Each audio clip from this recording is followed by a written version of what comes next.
Let me ask you, what do you think would happen if you were to stop overgiving?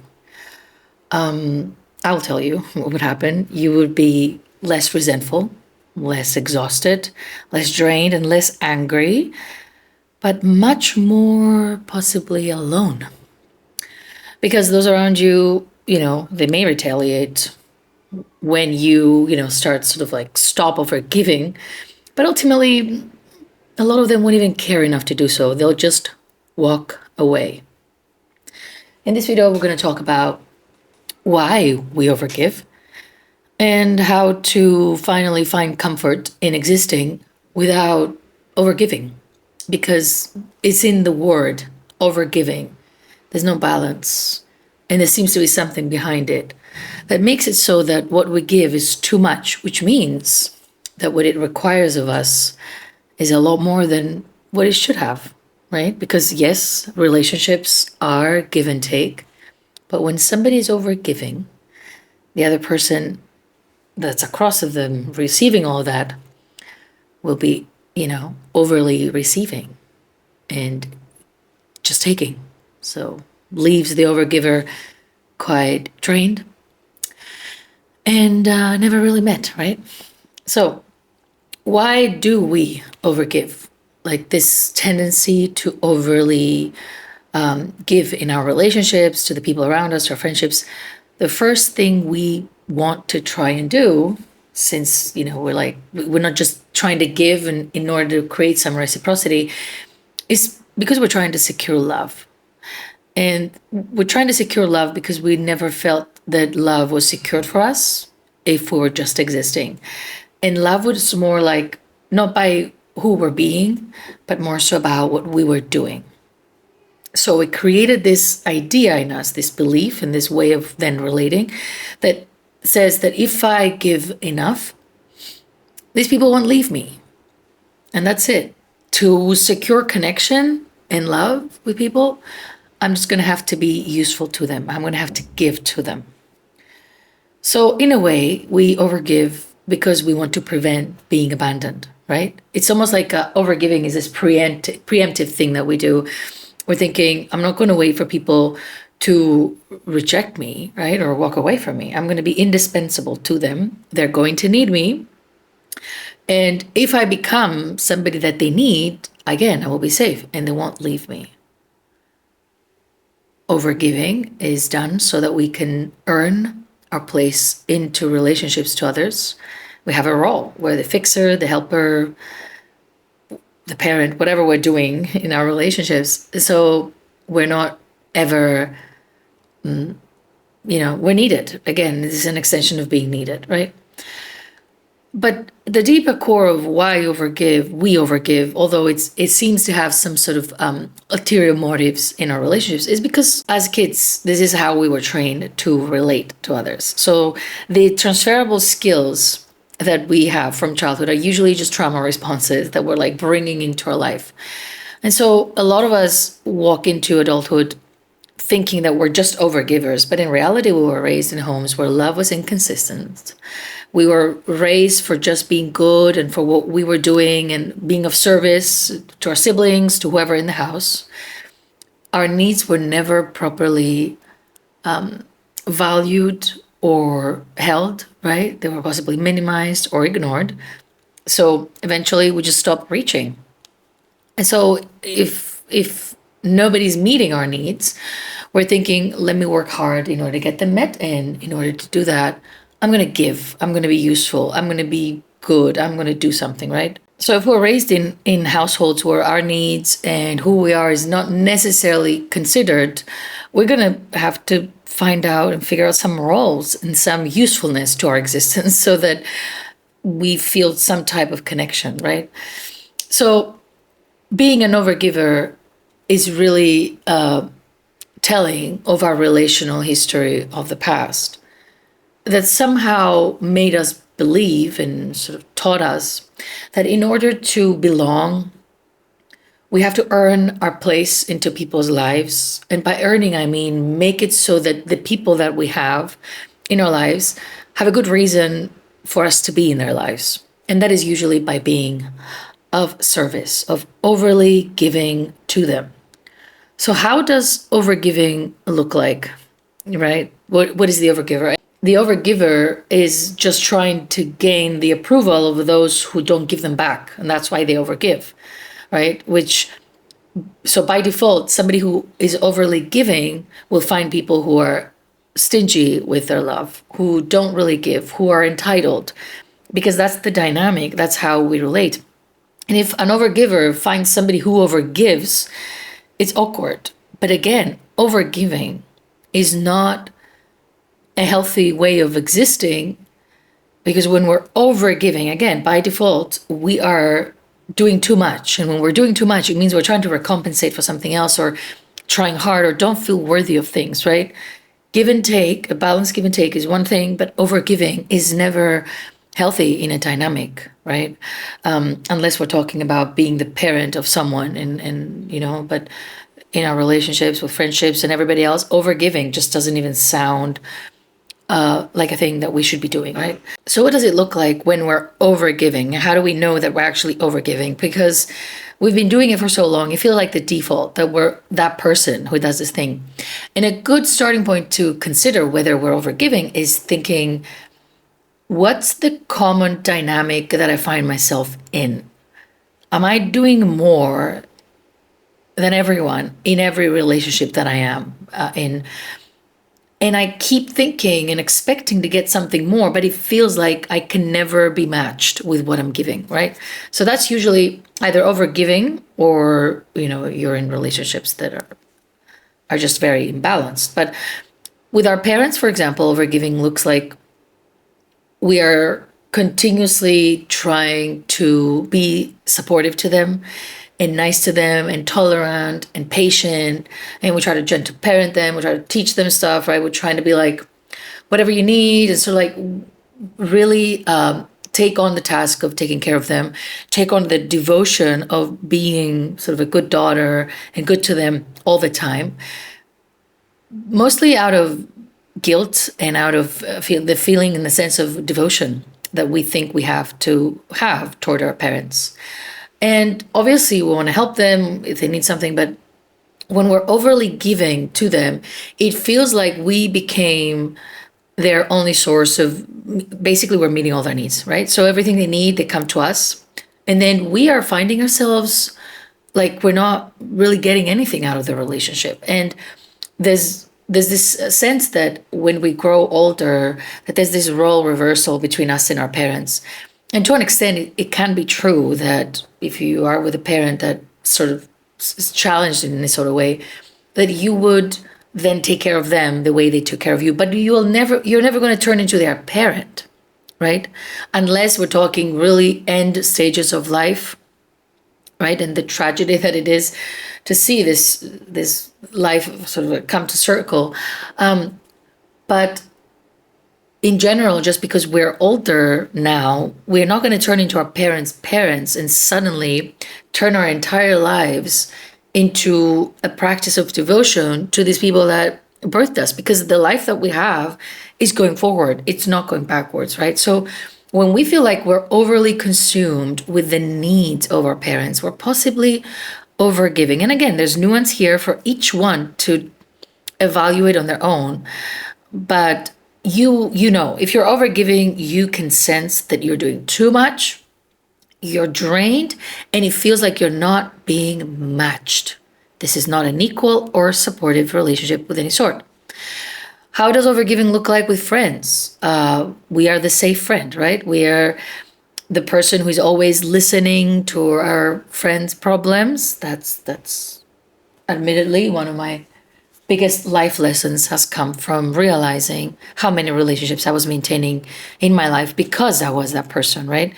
And we can be upset over the people who, they used me or whatever, but in reality, when we show up like that, overly giving, the other person is going to be overly taking. And that's the dynamic that we're in. So we kind of agreed to it by showing up like that to begin with, right? So we initiate mostly the contact, and we are like, again, parenting and feeling responsible of people and being overly there for people when we don't feel that they can do the same for us. And a good sort of a thing that can help us see that even more clearly in our friendships is, if we wonder, if we stop initiating reaching out to a specific person, how long will it take until they reach back to us, right? Or if we reach for our own problem, will we be met in the way that we meet them? And that doesn't mean they're bad and we're good. It just means that there's no balance. We're over giving.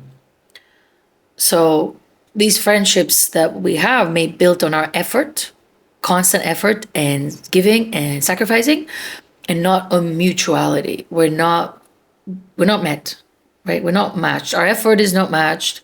Our involvement is not matched. Our emotional investment is not matched. How does overgiving look like in romantic relationships then? This is where it's really obvious, because also if it's a romantic relationship, we make it be the center of our world. So overgiving in those relationships will mean that we will literally take on the task of another adult and become their parent. So what we will do is we will anticipate their needs. We will continue to support them no matter what's happening. We will always be there. So it's that energy of a mother, right? The overgiver has the energy of a mother. It's like, you're that person who everybody can just go back to when they need you and then walk away. Not even mother, maybe even the grandmother type of archetype of thinking, she's always there sitting at home. And when I go there, she will prepare a nice meal for me. I mean, those of you who had a grandma like that, mine felt like that, to be fair. That presence always there. You go, she's going to feed you something nice, and then you walk away and you go back whenever you feel like. And she's always going to be there. That energy of the presence that you have in people's lives, that honestly, you may be important to them, but they take you for granted. They may benefit from having you around, but they take you for granted. You become the grandmother they visit when they're down, when they're going through a breakup, when whatever, right? But when we're in a relationship, though, especially a romantic one, and this happens, we become essentially someone's mother. If people watch us tolerate everything they do with supportive, open arms, but they don't match us when we need them to show up for us, then inevitably we will become, for them, their mother. They'll just be like, well, she tolerates everything. It doesn't matter. I'll just keep taking. I'll just keep asking for support, for patience, for this, for that, because she will keep giving, right? And this is where we are sort of confronted with the fact that loving someone and wanting to love someone in such a tolerant and unconditional way, especially in the context of romantic relationships, is not ideal, because it can put us in places where people are going to be using us 100% and then moving on.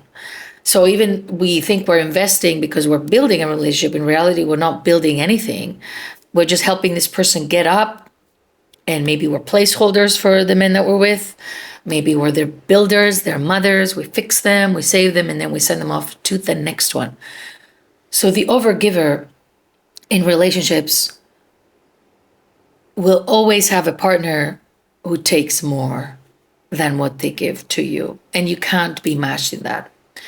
And there's a misconception that I saw actually this relationship coach post once and say, if you're an overgiver, just find some overgiver to be in relationship with.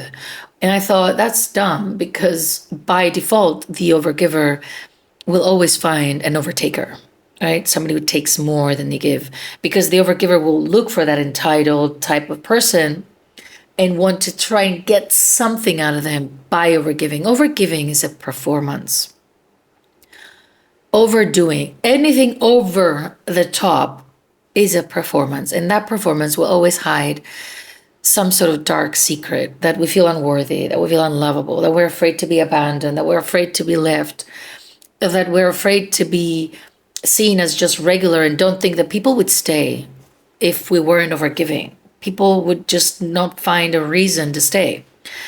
That's the deepest secret, is that we think their deepest, darkest, most shameful secret is that We don't believe somebody would just stay if we're just existing and not doing anything to make ourselves be useful and be needed. And we're not giving them a reason. We're not giving them a reason. Now, about overgiving,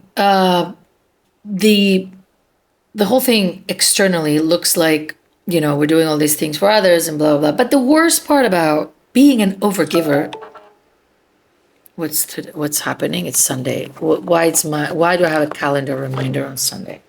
Okay. All right. But the thing about being an overgiver ultimately is showing that there's something deeper going on. And those who overgive to others withhold from themselves.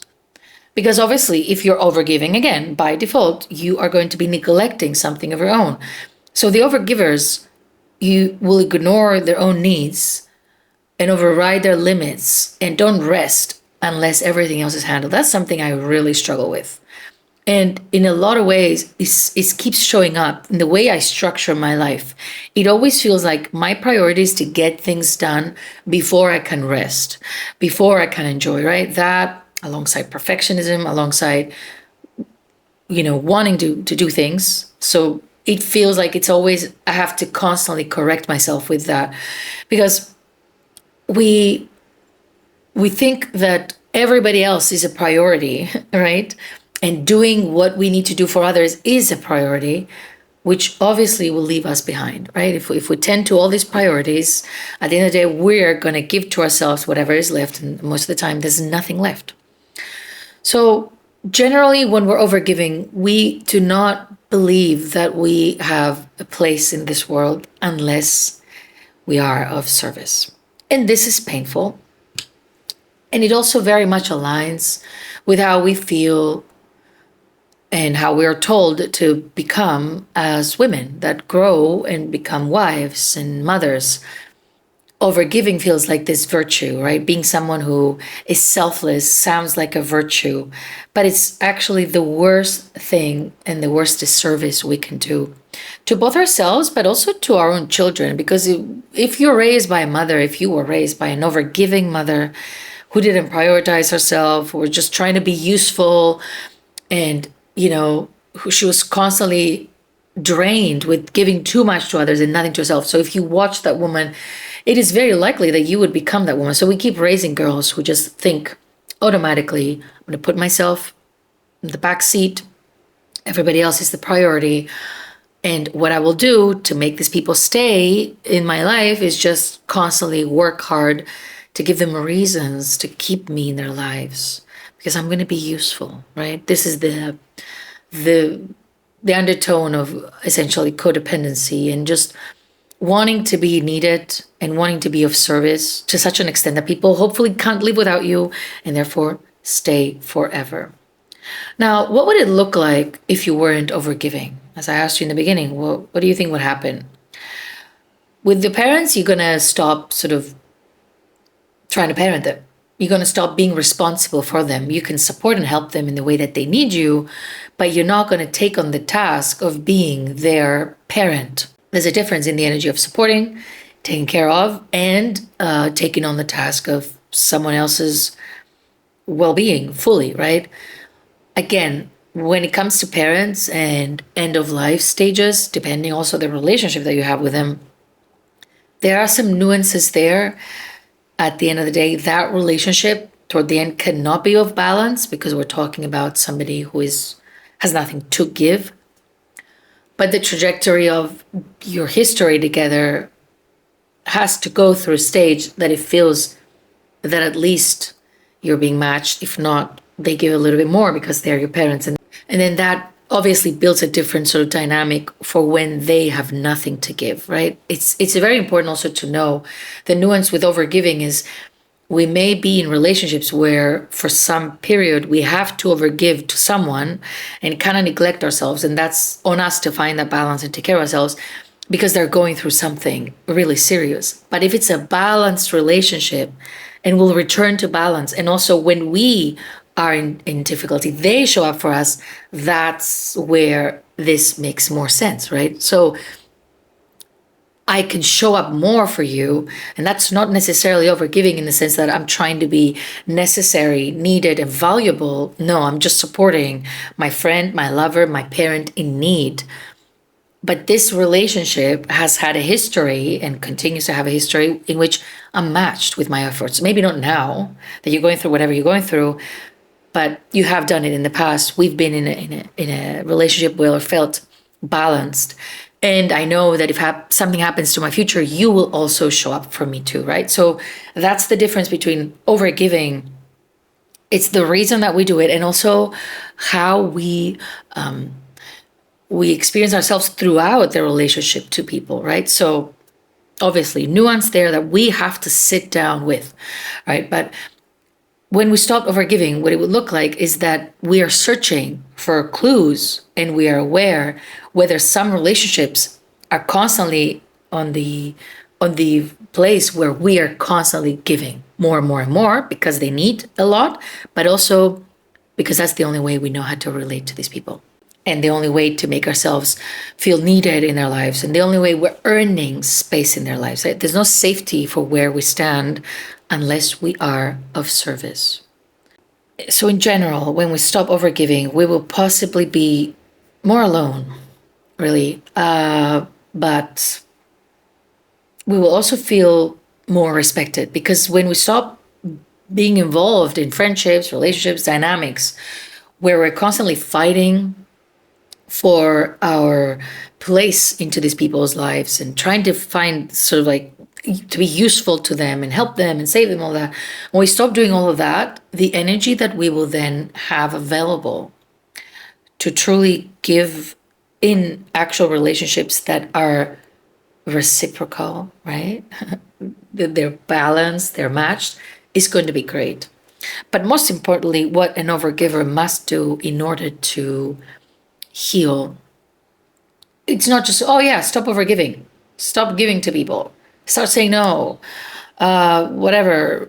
Be okay with with people being disappointed. Like these are things that, sure, yeah, but the overgiver, in order to stop overgiving, has to finally remember that they're worthy.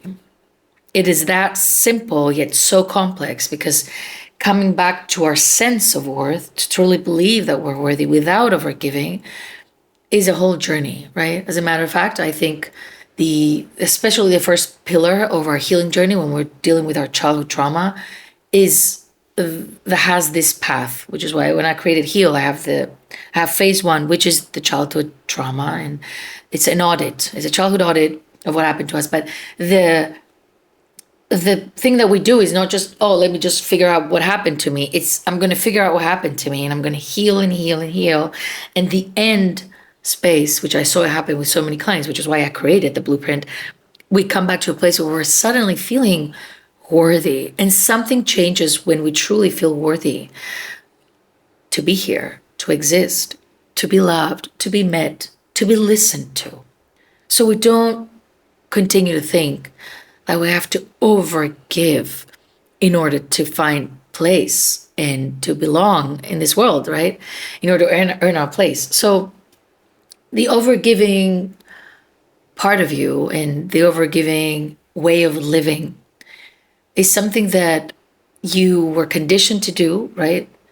From a young age. You figured out a way to survive your childhood by being an overgiver, by doing too much, by working out how do I make myself necessary. And that sort of gave you some illusion of belonging and safety in what otherwise was an environment that didn't meet you, right? But the thing is, now that it has become more so your personality, the way you relate and the way you are, it's complicated because you're constantly drained, underappreciated, feeling used. You are usually around people who are very entitled and just keep taking from you. And so you're not met, nobody pours into you, nobody supports you, nobody's there for you, and you are usually the one there for everybody else. And that eventually, although you think that's your personality, you need to realize it's not, right? It's that conditioning from being a child, that adaptation. And then also matching to whatever the world has told you to be. Like as a woman, that's normal to be an overgiver. That's normal to do these things. And it's not, right? Because who comes into this world and their only mission is to just endlessly give to others? It just doesn't make sense. Only someone who doesn't believe they're worthy of being here would work so hard to prove that they're worthy to be noticed, to be met, to be loved, right? And this is really the core of our wounding, is that when we're not mirrored our worthiness, and we're not mirrored that our needs matter, that there's space for us, that we belong here just as we are, right? We don't get that unconditional experience, unconditional regard, then we grow into women who constantly fight for their place, not only in the world, in the society, which anyway we are being forced to do. We're fighting for a place to be chosen. We're fighting for a place to be seen. We're fighting for a place to be perceived as beautiful. We're fighting for a place, but ultimately we're fighting for a place to exist in a world that is includes people that want to meet us too, that want to do things for us too, that want to love us too. It's not just us giving to the world. It's also building a little microcosm of the people that we have around us that are also willing and would love to give to us too. They are concerned with our happiness too, with our well-being. They're there when we are struggling, right? So the overgiver has to learn that she's worthy to be supported, to be loved, and to be part of other people's lives without being of use.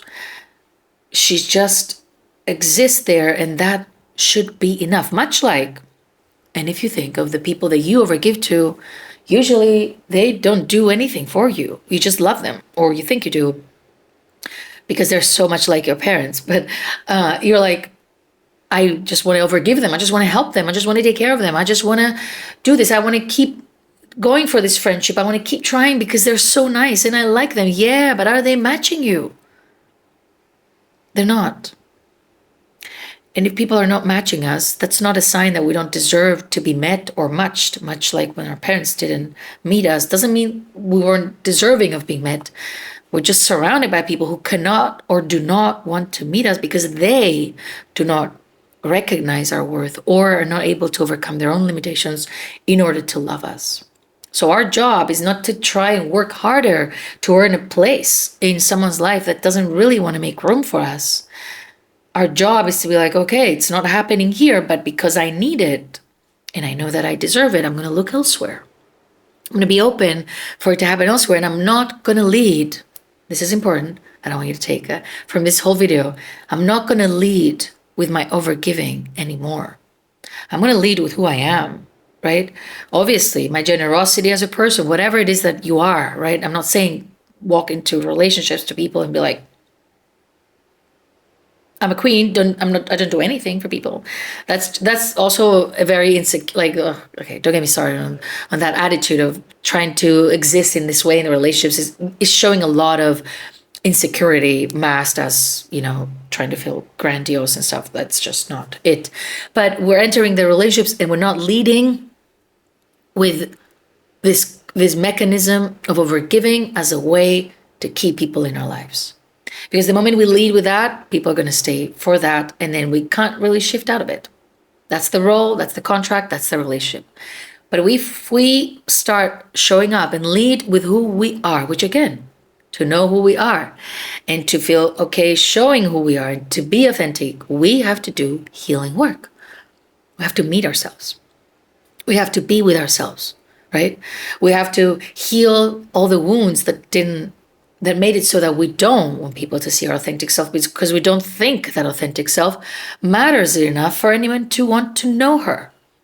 So by doing inner work, which is inner child work, we are gearing the attention inward, and we're telling that little girl that possibly has remained unknown that, you know what? You're worth getting to know. You're worth my time and my energy to sit with you and listen and feel and remember the things that hurt you. You're worthy of my time. You're worthy of my energy. This is the healing power of reparenting, which I keep saying. It's not even a modality anymore. It's a way of experiencing ourselves, a restorative, corrective way of experiencing ourselves that truly changes the inner landscape in ways you can never match when you're just thinking positively or doing stuff. When you're able to tap into the remembrance of who you were and what happened to you, doing inner child work is so restorative because it gives you that energy of presence, of empathy, of kindness, of understanding, of support that you of course need from externally too, but you're so starved that the first place to start would be to do it for yourself, to bring yourself up to a level of an adult that then shows up and expects it from others, but to a level that an adult can do for us, not expecting it as a parent or giving it as a parent, right? So if you're an overgiver, I get it. There was no other way to navigate life. This was what you adapted to doing and thinking it was working. But please take some time to reconsider, because the energy of life, some people say, is infinite, but I don't think that the energy we carry within can continue to stay infinite when we're over giving. There has to be some type of boundary where we're saying this energy and this is for me, right? I'm not going to give more. And also, I feel worthy enough to not need to constantly give more so that people will love me, because I know that I can be loved for just who I am without overgiving, without sacrificing myself, without constantly being centered on others. That I'm allowed to be welcomed, to feel welcomed into other people's lives and experiences alongside with my own, because I deserve to be here. And you can reclaim your right to be here because obviously you're here, so you deserve to be here. There's no question about it. The only problem here is getting you to go deep enough to actually remember it and feel it and then live by it. I'll see you soon.